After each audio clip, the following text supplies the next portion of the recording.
Oh yeah, and Vader Cool, by the way, just gave you a $5 super chat saying this must be a coincidence because I just watched the Tron movies, about to see the cartoon sequel. Everybody's telling me check out this. What was it? Tron. Holy shit! It's a really cool cartoon. Uprising. Yeah. So definitely have to check that out. I promised Dalton though we're going to be doing a watch it every episode, like one episode a day of Gargoyles for the Disney Channel. You'll be there a while. It's 3 seasons, so but hey, if it's cool, it's cool, you know. Maybe we'll toss in a different cartoon along the way. Or right. Yeah. So you sat down and watched Tron Legacy yesterday. Both of them, yes. Both of them.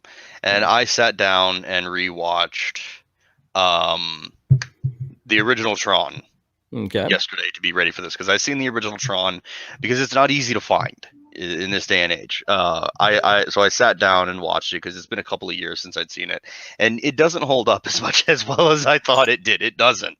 I'm sorry, it just doesn't. The problem is normally I'm the last guy to go, oh man, look at these outdated special effects on a movie. Oh my gosh, I was clearly made at a certain point.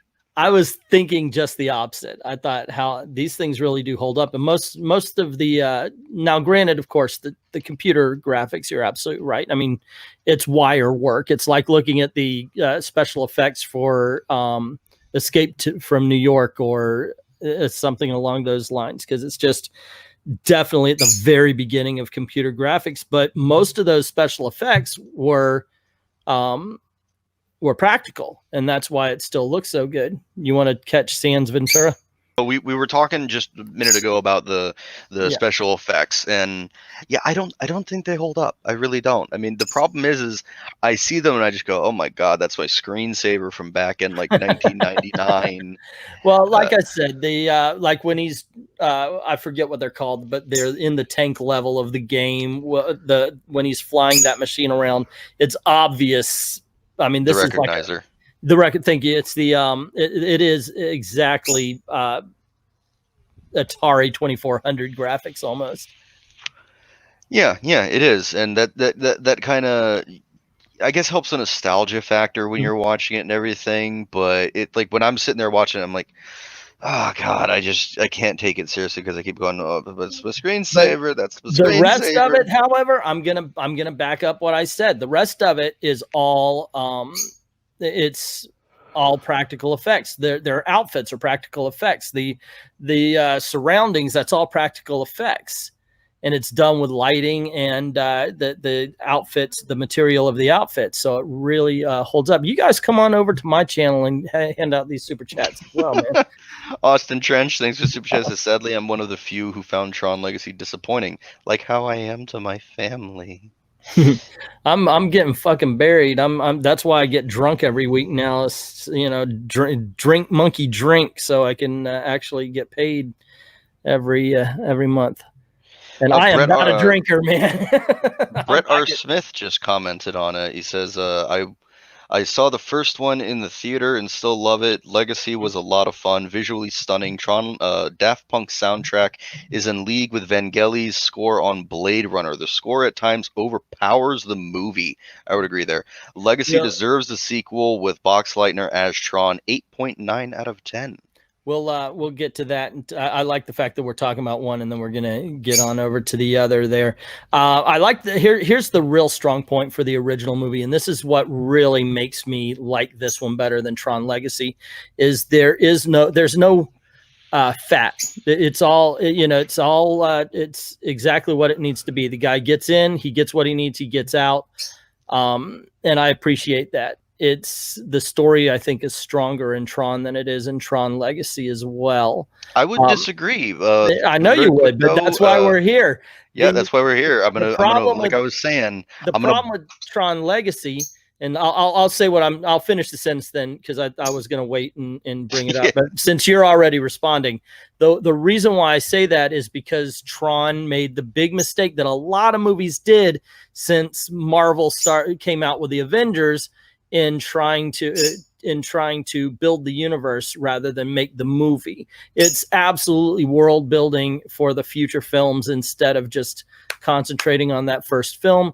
Tron does it. It's got a beginning, a middle, and a very solid ending, while this has Tron Legacy has a beginning, a middle, a second middle, so we could set up the story for the next movie, and then a vague ending. Yeah, thanks to Space Wolf Black Mane for the super chat. Thundercats 2011, a masterpiece, and Tron Uprising are two very underexpected gems in the rough that need more exposure. I'm going to entirely agree there. I still need to watch all of Tron Uprising. I watched a few episodes, but I didn't get around to finishing all of it. But I mean, I would disagree there, because in Tron, and this is the case in the first episode, the first movie, but also in the second movie, the grid is a character. It's not just a setting. So building that world isn't so much about building for a franchise or anything like that. It's about fleshing out that character as much as they flesh out, Sam in Tron Legacy, or they flesh out Quora, or what's going on with Clue and Kevin Flynn. You have to know about what's going on with this grid, because the grid is very different than the grid that we've seen before. They don't give them stories so much as they give them beginnings. Everything that you learn about them is leading up to a sequel that's never going to happen now, unless of course they answered it in the cartoon. I don't honestly know about that, to tell you the truth, and that was the biggest problem I had with Tron Legacy. Now you bring up the soundtrack, and here's something. Now this is good or bad, it's up to you guys. The original Tron barely has music in it at all. They've got it at certain dramatic moments. While I absolutely agree with what you were saying, there's times when it just seems like it's soundtrack the movie, and they decided to make Tron Legacy as a video for the electronica music, whatever it is that's going on. Now, granted, it's a great score. It's good. It's good music. You guys are right about that. And I'm not saying Tron Legacy is a bad film. I've got to take back what I said when I'm like, it sucks. I was just kind of winding your clock there. But yeah, it doesn't suck. It's a fun film. You're right. It's entertaining. I like a lot of the visuals. It's just story-wise, it falls flat. I'm again, obviously, gonna have to disagree. I think that there are still story points that me and a buddy of mine are debating to this day, and you'll see these debates going online as well, where the big question is about Clue and Kevin Flynn and which character was in the right. Is Clue a sympathetic villain, or is he a dictator? Is he somebody who was in the right for doing what he did because he was, built up by Kevin Flynn and then had these abandonment issues? Or is he somebody who's just a complete and total, madman? It actually states in the movie, he did what he did because he believed in Flynn absolutely. Therefore, every rule was an absolute rule. Every law was an absolute law. And it wasn't until later, at the end, we find, Flynn tells him, the reason why you believe that is that's what I believed when I created you, but I've learned. And of course, Clue can't take it. So he attacks Flynn and then decides to go kill the son and the Olivia Wilde, whatever their names were, Cora. Yeah. Yeah. The bird never shuts up, by the way. Yeah, that's kind of the double-edged sword of having Anglantine on the streams, is that bird goes crazy. Hey, dude, I had to deal for a freaking year and a half with your crickets and all that. Yeah, kind right, of stuff. right. You handle a bird, man. The old school days with the crickets. Yeah. But yeah, I mean, the Clue thing, I don't, because again, these programs are self-aware. They're not things where it's binary, just put this in, put that in. I mean, they have emotions. They can make their own choices. They can go rogue against the users, and we've seen that happen. That's the whole reason Master Control is a problem in the first movie, is because he's gone beyond what Dillinger was able to say. No, this is what you're doing. You are my program. You do what I say.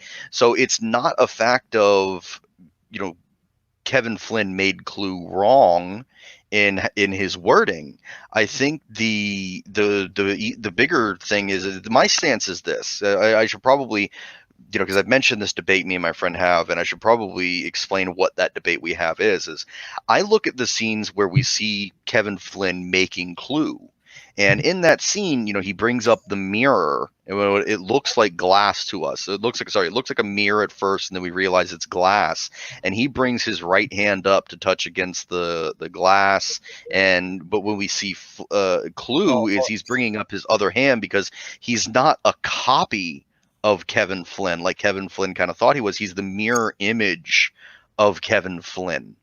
And he is Kevin in a sense, but he doesn't have the same ways of thinking about him. I mean, Kevin is very, very free flowing, very jazz, very Buddhist in his methodology, in his thinking. And Clue is very much a dictator. He's do it my way or we're done. He's the perfectionist. Whereas Flynn, in a way, looking at the comparison, is an agent of chaos. He sees chaos in the world as the perfection.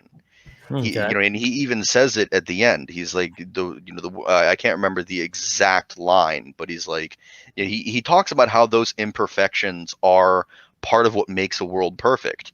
And that's not Clue's ideology. He thinks that, look, you have to have order. You have to have, a regime and everything like that. It's a classic tale of law versus chaos. And yet he says the reason why Clue is that way is because he believed it that way. I wonder if you can use it as an allegory for God and man and the way that we were created in the beginning. It's definitely an allegory for God and man, because the way that we were created in the beginning, we are more enlightened now, and you could say that if you want to use this analogy, that Clue is man, Kevin Flynn is God, and man has grown past God. It's not even a subtle analogy. If you think back to the original, if you think back to the original Tron, there was the religion based around the users. Yep. And you'd hear Master Control, oh, your old superstition, your religion, this hokey religion of, the users and everything like that. But then you see how they took that idea, and it's like, okay, well, now instead of this world where, like in Tron 1, where all the programs just are the users real, all that stuff, they have an actual personal relationship with Kevin Flynn, aka God, in Tron Legacy. And because they can go and they can see Kevin Flynn, you see the scene in the End of Line Club where he comes in and he's doing his whole thing. He shuts the whole place down in the most badass moment. Yeah. And he's got his hands out walking like he's this messianic figure, and people are dropping to their knees and praying and reaching out, just trying to get a touch of the guy. Yeah, because they want to touch God. So no, it's not subtle at all, in my opinion. It's very easy to pick up on that this is about God's relationship with man. This is about creator versus created.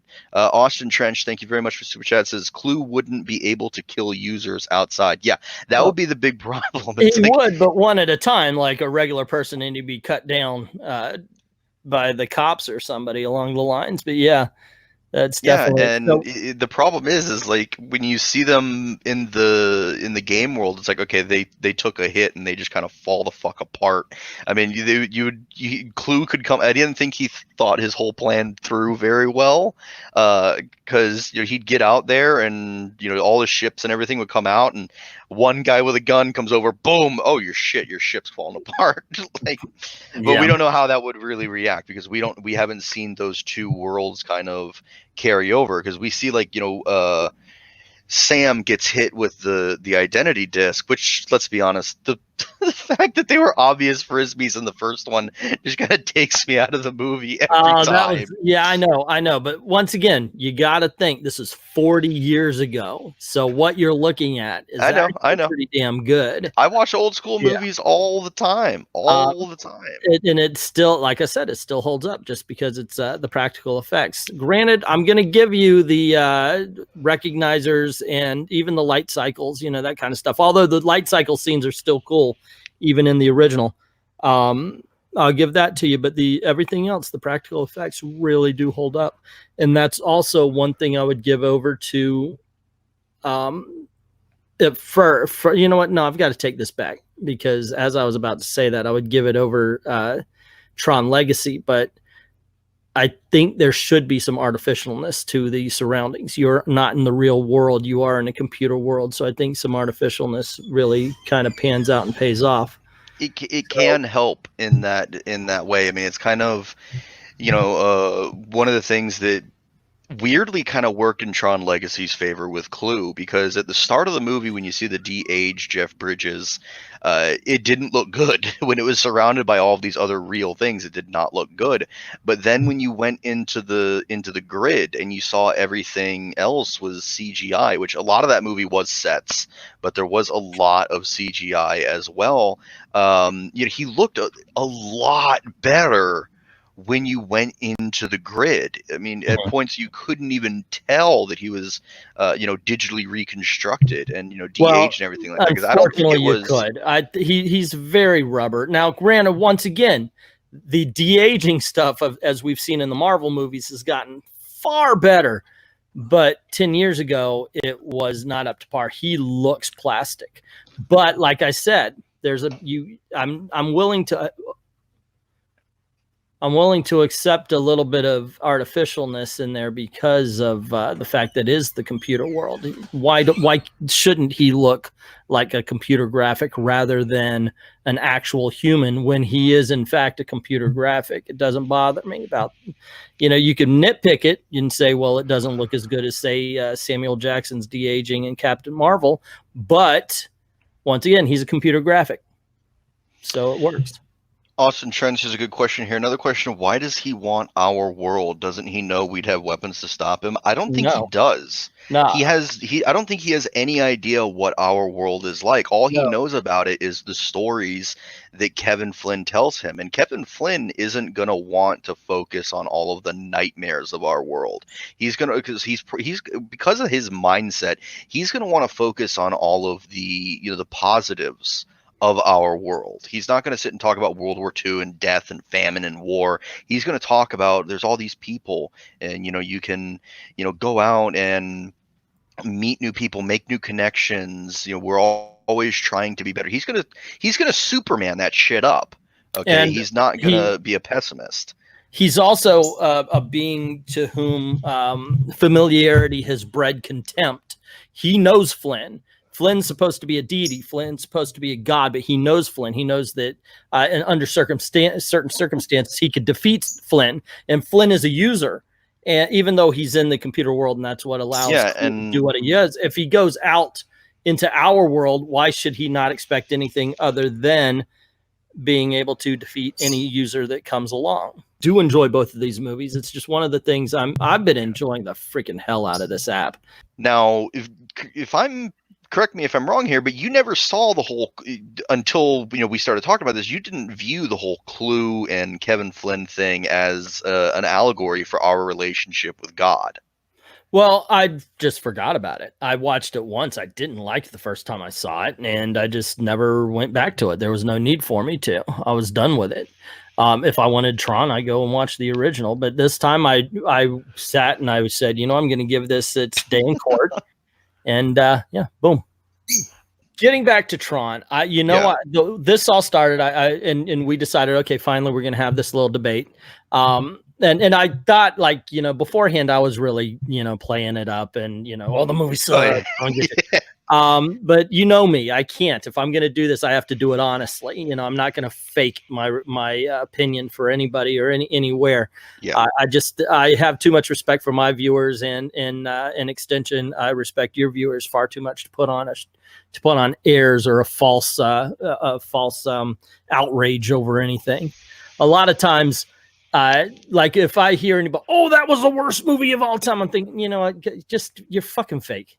Or they're talking about The Last Jedi. Or yeah. But the thing is, I hate that kind of thing. So I had to watch it, and I thought, okay, we're going to have a serious talk and a serious debate about this, you know, probably thinking more about Tron than any two grown men ever should. But last night also, when I put that out, I did a poll. I put a poll out for... yes, you did. Let me go track it down and find the results. Oh, I've got it right here. Okay. I said, cast your vote. There were 75 votes. the original Tron wins 51% to 49%.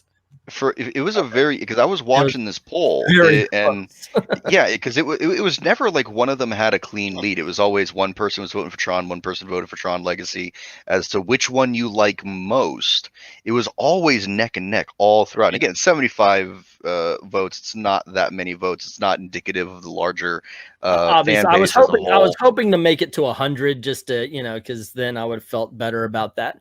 But yeah, still, I kind of like that, because neither movie is bad.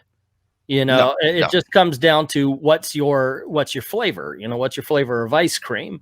Is it the Daft Punk style modern one, or is it the older one that's, in all honesty, a lot slower paced, but a lot more methodical in its storytelling?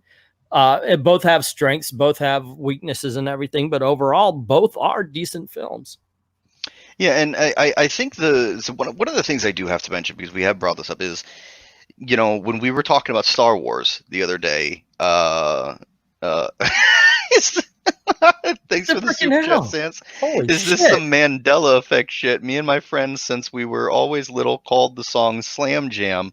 Well, I think it's because the line of the song is "and welcome to the slam and to the jam" and everything like that. So I think it kind of became this. So yeah, we're witnessing Mandela effect.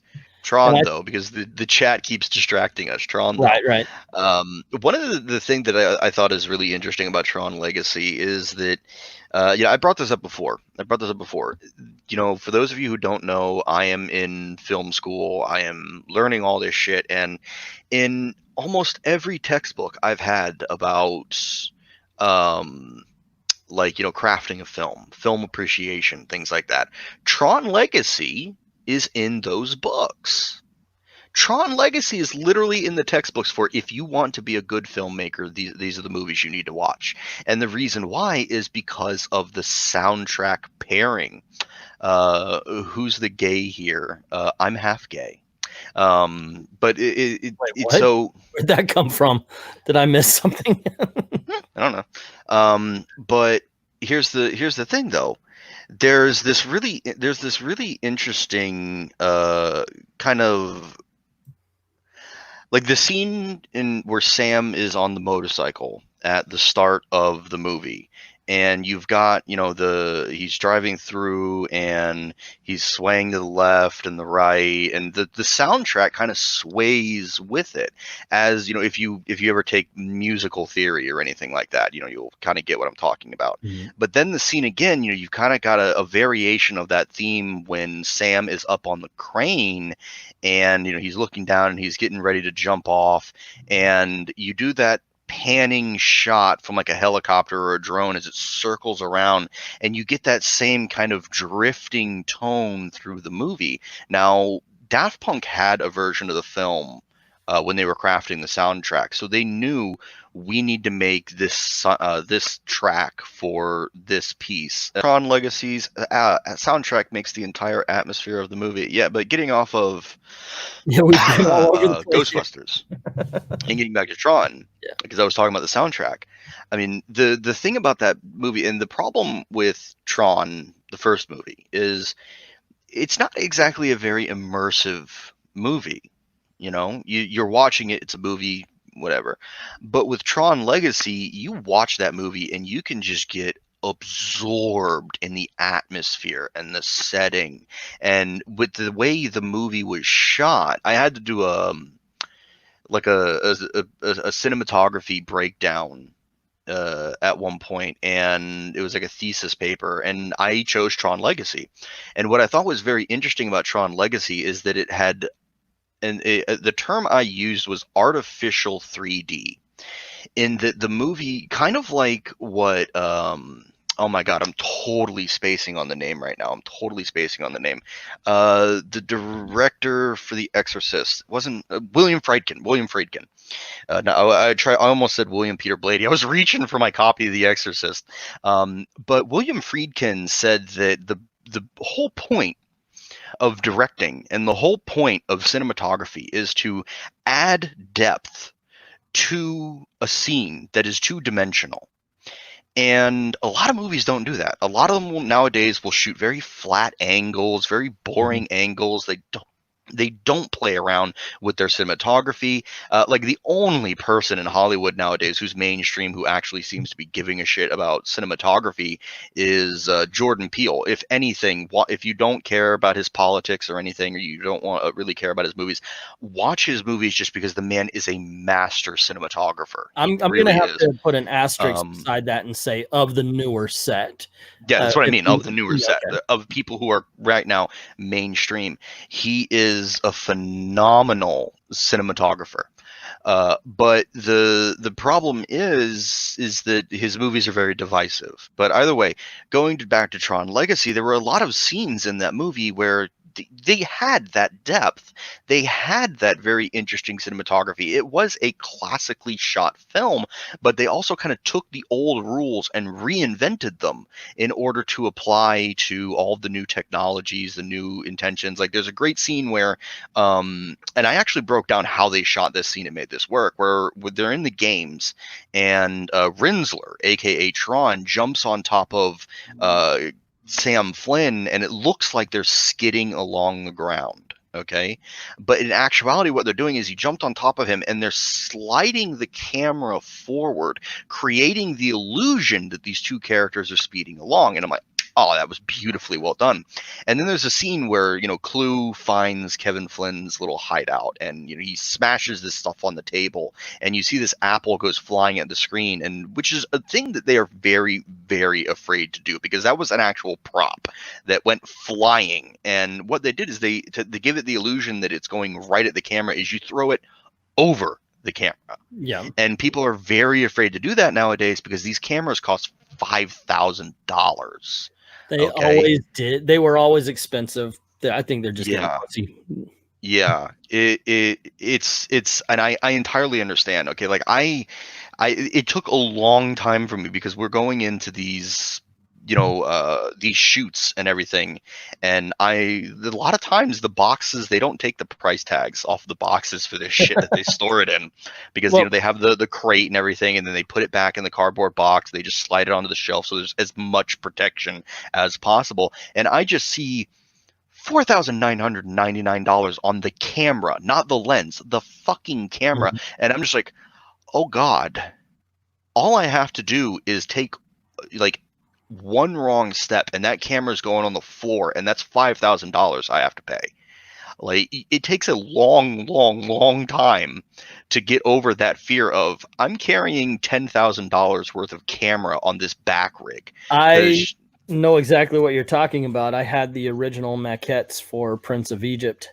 We did a little premiere when I was working at Alfred Hitchcock, The Art of Making Movies, out at Universal. They did the premiere out there, and I unfortunately couldn't see it, but they had us help set up, and here we are with the original maquettes. These are things like they're three-dimensional models that they can then use to help animate it, and those were, yeah.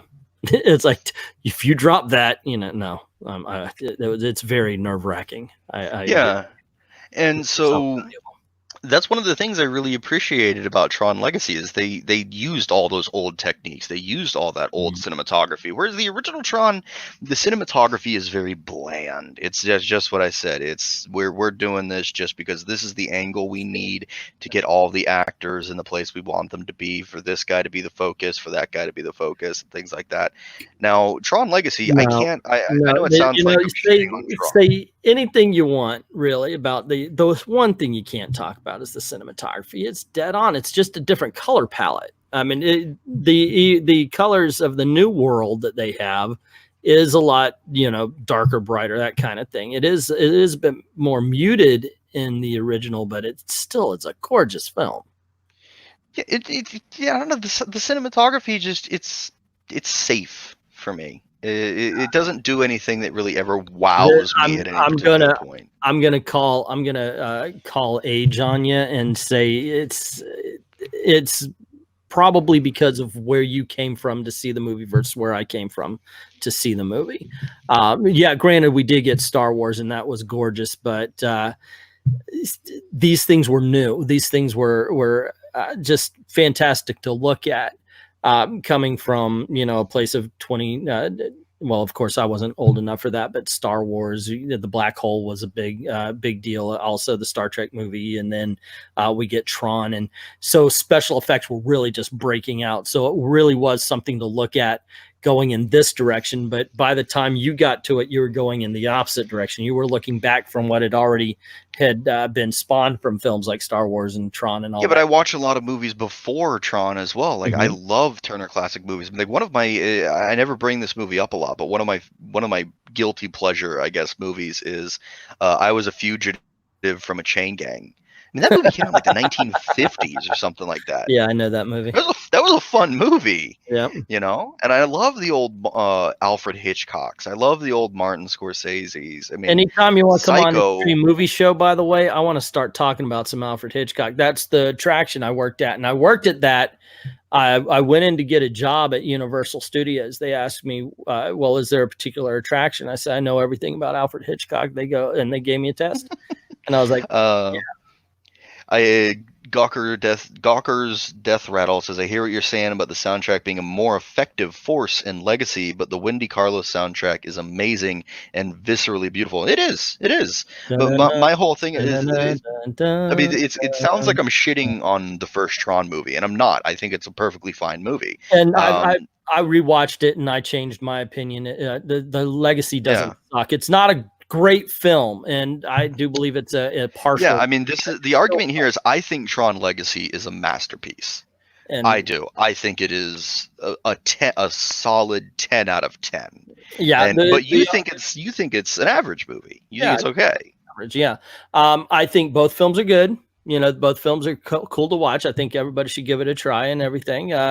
But the whole thing is I like the original better, and the kid, he likes the new one. The old man likes the old one. The kid likes the new one. So there you go. Yeah, I mean, I know you're freaking 30 something, but I could still call you a kid.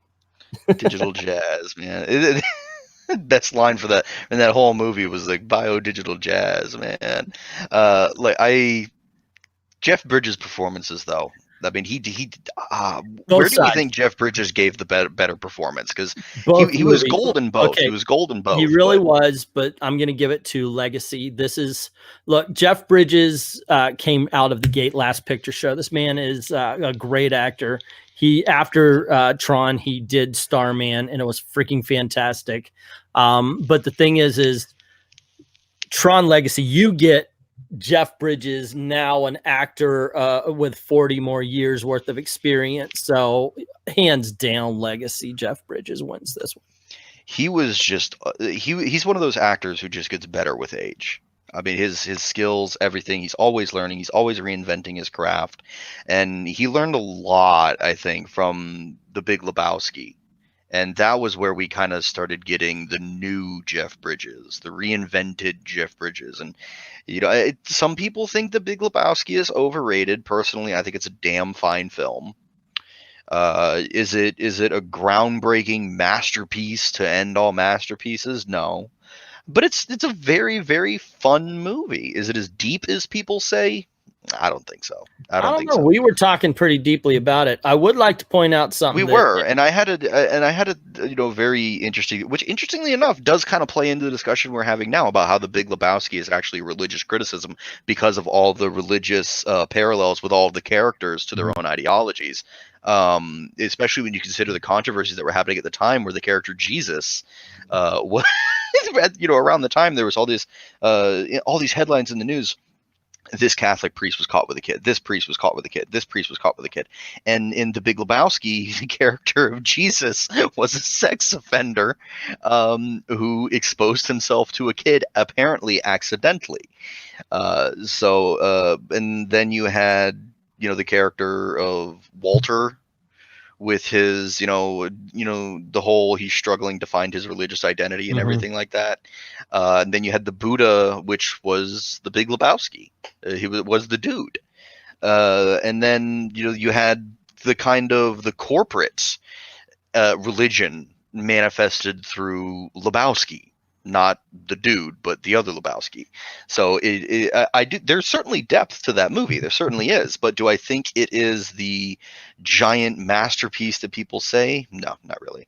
It's 25 degrees out. Thanks for the super chat. And my heater is blown out. And the guy that was supposed to come by and fix it today flaked on the last second. And I ain't got enough blankets to keep me warm. Let my nerd rage keep me warm.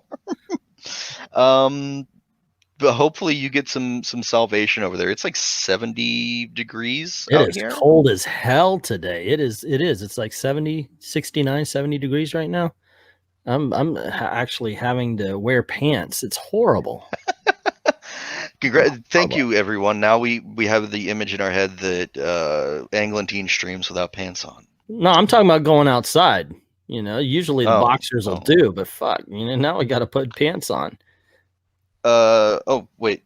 Oops. I heard that the characters are based off tarot cards. Accidentally clicked on that one. But that's interesting. I'll have to look into that theory. Yeah, no kidding. That's an interesting take on it. Right here. There's actually a couple of documentaries out there to look out for, and they talk about fandom. Like there's a Ghostbusters one, a Back to the Future one that's on Hulu right now. And they did a Big Lebowski one talking about how people have turned it into a religion and everything. It's pretty interesting to see that kind of thing. Yeah, Yokai1235 asks, so anyone played the Tron game that was a prequel to Legacy? I haven't gotten around to it, haven't finished it, but I did play Tron 2.0 Killer App, which is probably the best sequel out there to the original Tron movie. You play the son of Alan.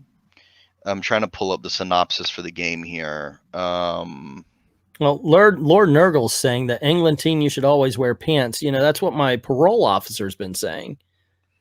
Okay, here we go.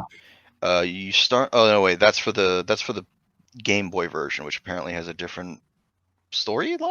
Let me see. Trying to find the synopsis for Tron 2.0. Okay, plot. The story is centered around Alan's son Jethro, Jet Bradley. Since the film's events, ENCOM has been taken over by a company called FCONNET, Future Control Networks and Industries. After talking with his father, who is kidnapped while on the phone with Jet, Jet is digitized by MA3A, I can't remember how they pronounce that, Alan's AI computer system, to aid her against JD Thorne, an executive from FCON. After deciding that Jet is corrupted, Colonel spares Jet on the recommendation of Mercury, another program tasked to help Maya, and Jet is sent to the Light Cycle game program, and from there you're going through, and if I remember correctly, Master Control has some hand in what's going on in this game. It was I remember this game very fondly. I haven't played it in like, I don't know, maybe 15 years. It came out in 2004. I played it shortly after release. It was a very fun game, very competent first-person shooter, and it does respect the original movie canon. It does play into it very well. So I will give Tron 2.0 a recommendation. I don't know where you can get it these days, though. I don't know if it's still for sale. You can probably find it on GOG, Good Old Games. It might be on Steam. I don't know. But if you want a Tron a Tron fix, Tron 2.0 is a great game to do that. I've heard good things about Tron Evolution, and you also got Tron Uprising. Cinephia says Tron 2.0 is on GOG for $10. There you go, $10. Great game, very fun game. I especially loved the vampire claw weapon, which you get later on in the game, and it's just like, why am I going to use anything else? Yeah, I haven't played this, but I'm really freaking good at Tron Deadly Discs and definitely the original arcade game. But anyway, we've gotten off track again. Dude, I don't know how much we could talk about Tron. I mean, they're both cool movies. I've been talking about Tron Legacy since it fucking came out. I could talk about Tron Legacy forever. So I don't mind. I don't mind when people are asking us about other. We didn't talk about the subject of Korra though, and the ISOs. Well, Gail. Okay, yeah, we could talk about. Okay. You good over there? Or you got to run? You good? Yeah. Okay. So yeah, the whole idea with Korra and the ISOs is, as the movie states, they're these kind of beings that kind of popped into existence, and that was, the big problem that started between Clue and Kevin is to Clue. The ISOs represented everything that was chaotic about this grid. This grid is doing things that are unpredictable. Nobody saw this coming. The grid is acting on its own now. It's its own world. And Clue didn't want that. Clue wanted binary yes, no, follow command, delete command, not don't follow command, things like that. And he wanted every command to be yes, sir, yes, sir. But Kevin Flynn saw that and he's like, it's a perfect world now. It's a world that's like our own. It's bringing in new species and new surprises. And I forgot where I was going with this because I got sidelined by somebody hitting me up on my phone. But okay, yeah. So, but the whole idea of this, that's his idea of perfection being made manifest in the ISOs, and Clue seeing that as, that's where the whole dichotomy between these two starts, is their idea of perfection. So, I mean, the idea of the ISOs then coming into our own world at the end of Tron, where, Korra goes through, we don't know if, the other programs will be able to go through and be completely unaffected. But that's the thing that's special about the ISOs, is they can. Who knows? A Clue could come through and he could immediately just fall apart.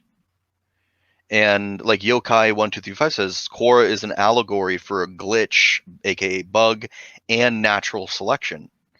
So, but she's also there's also kind of the way they're depicted when they come into the scene. They kind of look like, going back to the religious undertones of Tron Legacy, they're kind of like the pilgrims who, not like the pilgrims of America, but, the people who have gone on this religious Mecca and come to find God in the form of Kevin Flynn. They're, in a way, they are God's chosen people. So I guess you could say Jewish. Yeah. If you buy that mythology's understanding, by what that mythology says, that the Jewish people are God's chosen, then you can draw parallels between the Jewish people and the ISOs, whereas the programs are more like an allegory for Catholicism. So you have historical, then you take that deeper, and you have historical parallels with the conflict between the ISOs and the standard programs, drawing a parallel to the Crusades in our world.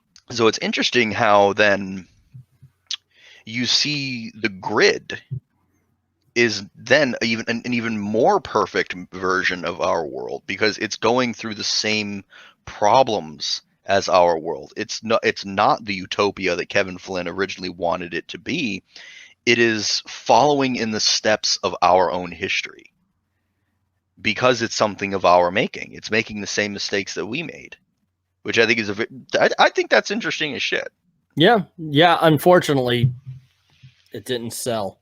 And I think part of the reason is exactly what I was talking about in the beginning. It is not a complete film, and that was the biggest problem. If they had just told one complete story and didn't do the setting up for the sequels, which is the downfall of everything that tried to do that since the Marvel universe.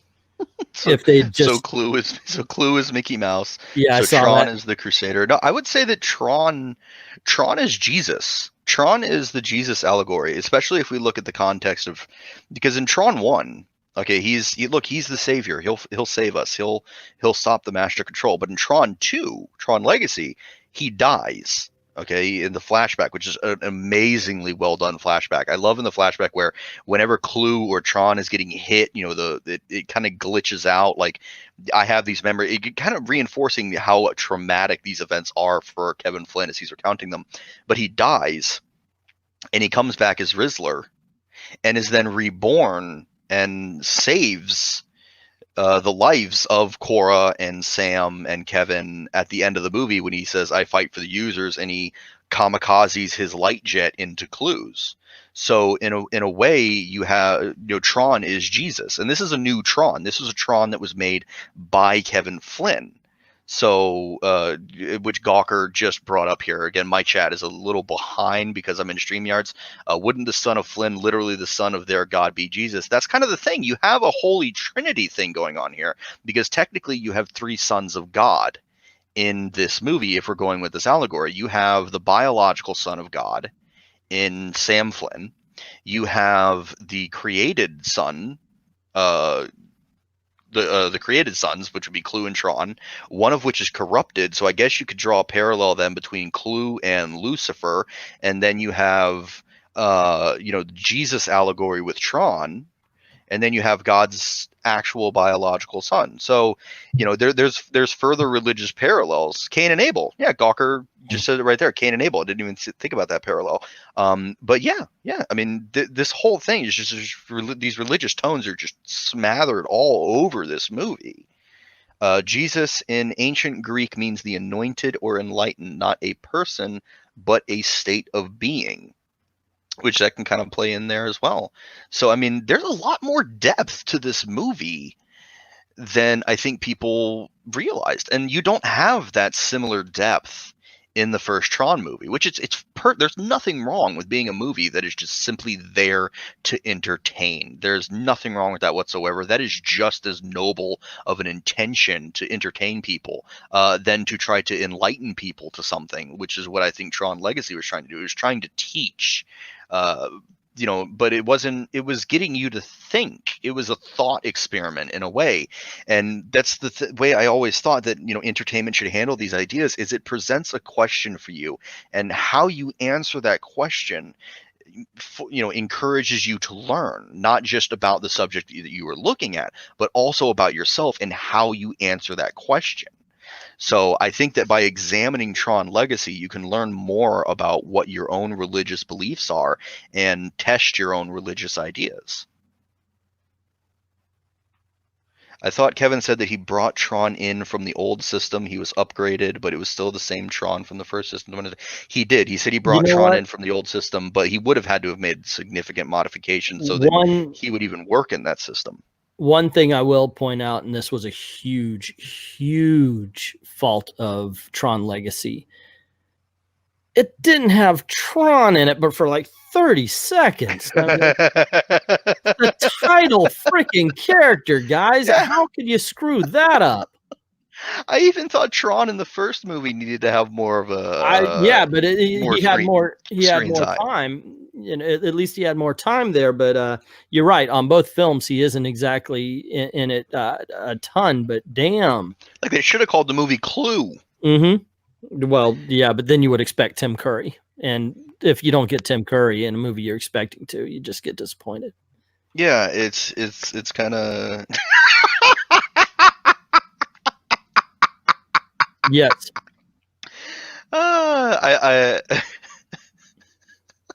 It's fun. The first time I saw that, because again, I'm very hungover, so I'm not at my mental peak right now. But when I first read that, I just like, oh, it's because he's bald. It's because he looks like Buddha. Oh. Yes, that's why. Because I am bald, I am Buddhist. Yes, that's you felt represented by Buddha, therefore you became a Buddhist. There you go. Representation matters. Yeah. At the risk of stretching the metaphor, then, perhaps our focus is too narrow. Maybe instead of Judeo-Christian, you should look at it as Eastern versus Western religions. That's an interesting way to look at it. It's a very interesting way to look at it. The animated series had Lance Henriksen, and it was like a bridge between one and Legacy. Yeah, the movie would have been much better had they alluded to the value of Korra as a template for human digital evolution. Never showed how humans could be taken to the digital world and repaired. That's an idea. That was literally supposed to be the plot for the second movie, and this is where I'm gonna have to agree with Englentine that there are some problems with how this movie was setting itself up, because the cool idea, because in Tron 1. Okay, you had the scene where Ram is dying, and Kevin just repaired the recognizer, and he goes over to Ram, and I'm like, well, why aren't you trying to repair him? But we end up learning that is one of the faults of, if you go to the extended materials, there is that thing that programs are sometimes hard to fix. If they're critically damaged, they're critically damaged, but ISOs are much more durable. And, because then Korra ends up getting her arm taken off, she gets the crap beaten out of her. And Kevin just opens her like BIOS or whatever and just fixes her. And so part of the idea, because the sequel to Tron Legacy according to the directors, was supposed to be set mostly in the real world, and it was going to be about what is the idea of Korra. What does something like her do in the real world? She was going to kind of be the main character. What happens to our world because of the ISOs and their existence, and what, how does our world shape because of that?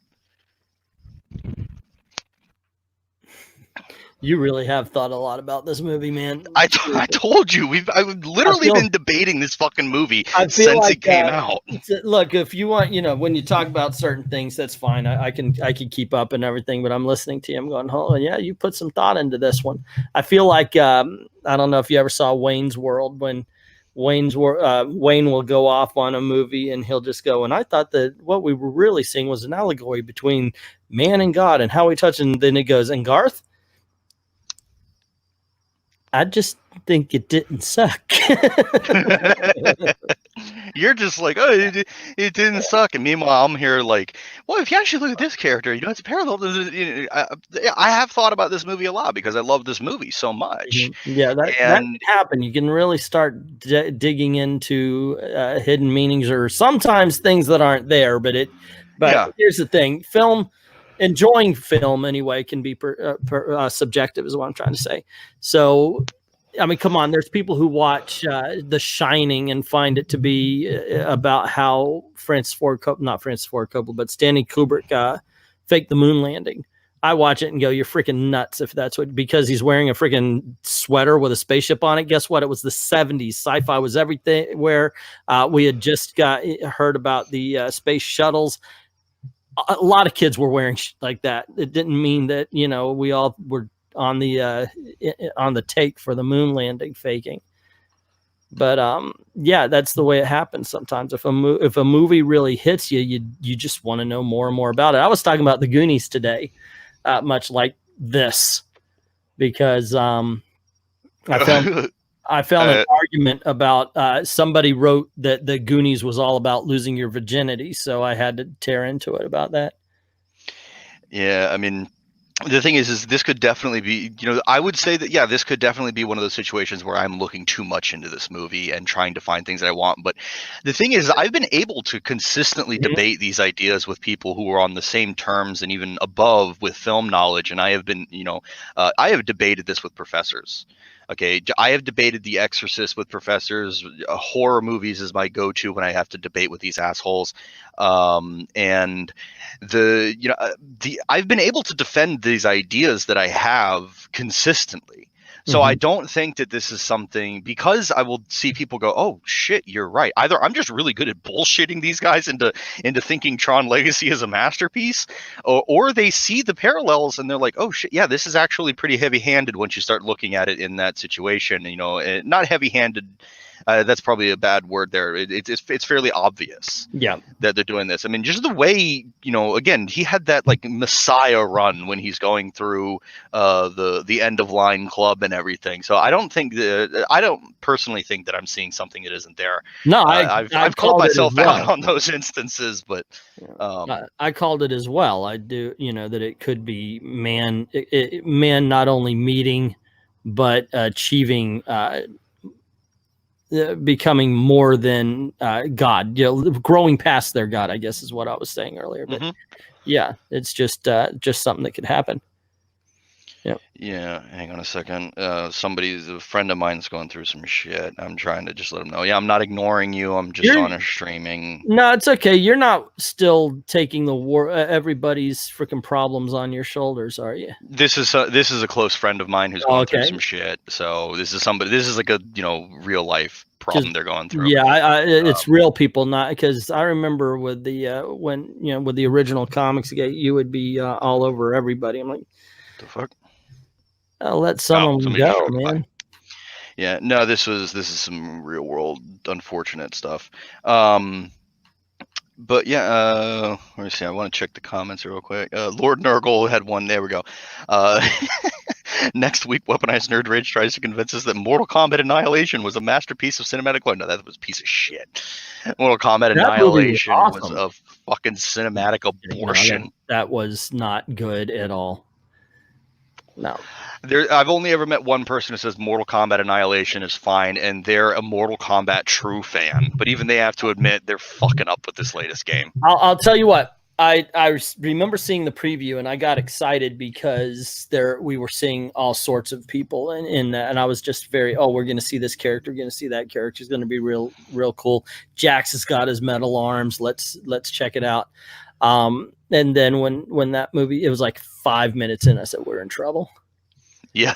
I didn't even like the first Mortal Kombat movie. Like I got a lot of flack when I said that I didn't like the first Mortal Kombat movie. I mean, the problem is like it was so low effort. It was so low effort.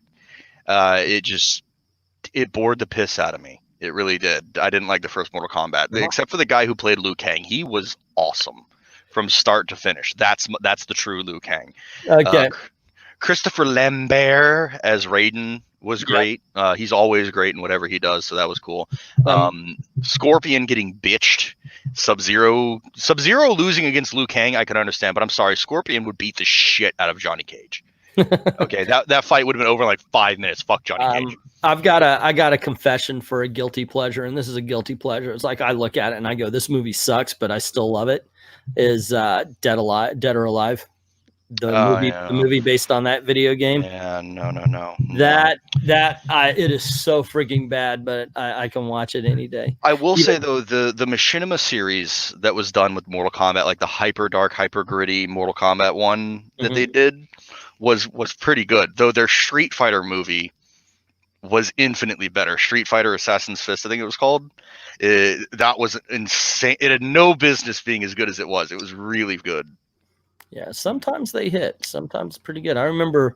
I love when a movie is a surprise like that. Like you think it's going to be a pile of shit, and then it ends up being really fucking good. Like The Mandalorian, I thought it was going to be just as bad as everything else. I would actually had to ask that question. The first time I saw it, I was like, okay, we got to go through it one more time, because is it that we just came off of Last Jedi and we're all and Solo Story, which I like scenes from Solo Story. I think the beginning is awesome. I think they really should have just made a movie out of Woody Harrelson and his crew. But it's just that, was Mandalorian good, or was it just because everything else surrounding it was bad? And I gotta tell you, it is good stuff. I enjoyed it. Lord Nargle says, I've been playing the hell out of the newest game, and it honestly is the best mechanically as a fighter that they have made. That's contradictory to what I've been hearing from my friends. So maybe some people like it, some people hate it. I personally have heard bad things, and I am not really playing fighting games these days. I just can't get into them. I'm falling back into my first-person shooter routine. I'm just playing a lot of FPSs lately. Then we've got the Halo games are coming out on Steam, and as soon as that comes out, I'm sorry, I'm just gonna be playing Halo nonstop. I've got an Elgato, and I was gonna start doing some streaming and such like that, but then my daughters moved in here and they had this chinchilla, ate right through my wires. Oh yeah, I mentioned you saying that. Dude's Tattoo Bronx has an interesting question here. Can Korra gestate a human child? Does she even have an immune system? The daughter of Deckard and Rachel had no immune system since she was born of two synthetics. How would Korra work? Would she be evolved? Would she have to evolve? I think that would have been the interesting question, is because there was obviously a romantic bond between her and Sam Flynn.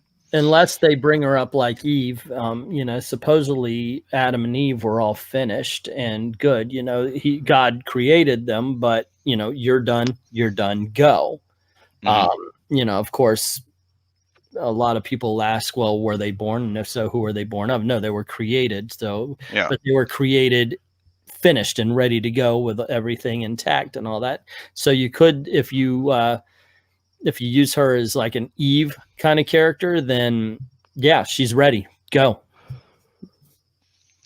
Yeah, so I would have loved to have seen what character, but unfortunately the movie did very well in China, because of course it did.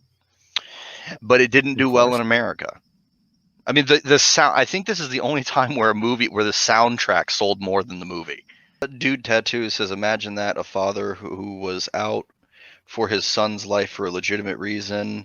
Such a rare concept these days to see a good father sacrificing for his family, much less humanity. I mean, the themes of father and son in Tron Legacy are one of the things that always get me. It always hits me, you know, because those are his sons, Clue and Sam, and he does, you know, drawing to the, somebody brought up the Cain and Abel allegory earlier in the chat, but you know, there's that great moment at the end, right when, you know, Kevin is about to you know, sacrifice himself for Sam, so that Sam can make the getaway and he can stop Clue and reintegrate Clue into the system and everything like that. And you see those flashbacks of him and Sam at the beach, and it's so beautiful, and the score makes it so much more powerful. And that's one of the scenes that you can watch it on mute and it's still just as powerful, but the score just elevates it to a whole new level. It's the father-son relationship is incredible in this movie. I love it. So I love it so fucking much. Like, I always get a little misty-eyed whenever Sam is trying to hit the portal and Kevin's just like, what, you know, Clue's like, why are you doing this? He's my son. And it's lovely. It's completely lovely. Yeah. You just I gotta watch the movie again after this, and I need to watch the second episode of Mandalorian. But I was like, nah, I think I'm gonna go watch Tron Legacy for the 50th time first. You'll like both.